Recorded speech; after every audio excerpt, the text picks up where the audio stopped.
Welcome back to the Leaseback Insiders Club. In this video I want to give you a whistle-stop tour of the French tax system. Now it's important that you take independent advice before you make any tax planning or investment decisions. France is regarded as a bit of a high tax country.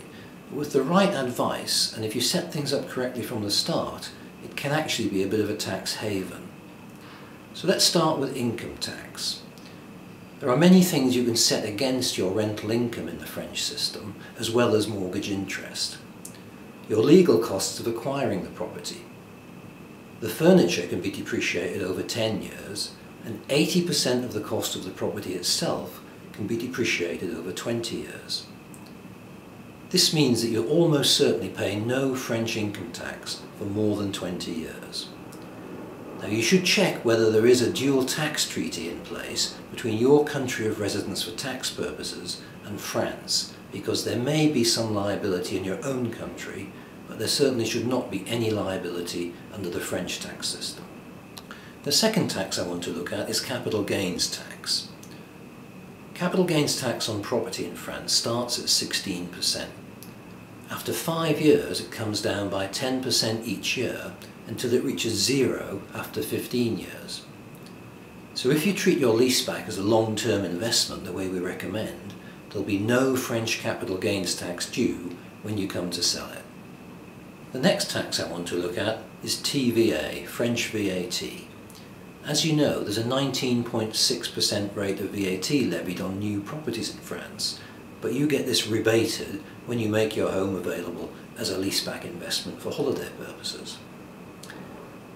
There's also 5.5% VAT to pay on your rental income, and your accountant who does your annual tax returns will take care of that for you.